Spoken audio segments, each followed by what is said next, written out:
అత్యున్నతుడవు, నమ్మదగిన మా దేవుడవు, మా రక్షకుడవు, నీకు స్తుతులు స్తోత్రాలు వందనాలు చెల్లిస్తున్నాం ప్రభా.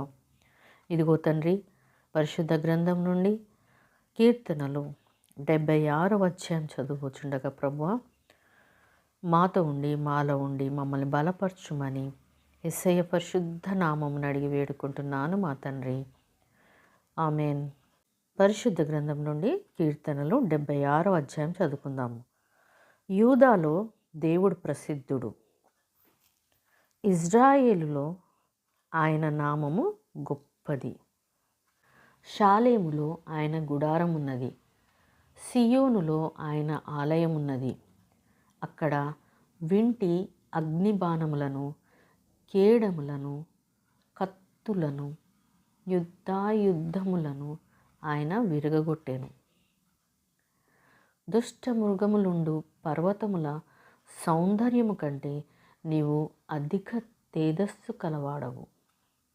కఠిన హృదయులు దోచుకొనబడి ఉన్నారు, వారు నిద్ర నొంది ఉన్నారు. పరాక్రమశాలులందరి బాహుబలము హరించెను.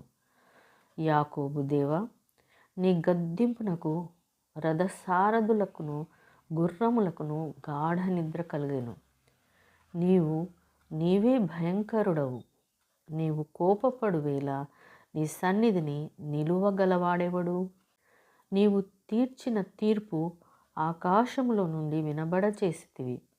దేశములో శ్రమ నొందిన వారికందరికీ రక్షించుటకై న్యాయపు తీర్పునకు దేవుడు లేచినప్పుడు భూమి భయపడి ఊరకుండెను. నరుల ఆగ్రహము నిన్ను స్తుతించును, ఆగ్రహశేషమును నీవు ధరించుకొందువు. మీ దేవుడైన యెహోవాకు మొక్కుకొని మీ మొక్కుబడులను చెల్లించుడి. ఆయన చుట్టూనున్న వారందరూ భయంకరుడగు ఆయనకు కానుకలు తెచ్చి అర్పింపవలెను. అధికారుల పొగరును ఆయన అణిచివేయువాడు, భూరాజులకు ఆయన భీకరుడు. దేవుడు తన పరిశుద్ధ వాక్యమును మనందరి వినికిడిలో ఫలింపచేయునుగాక. ఆమెన్.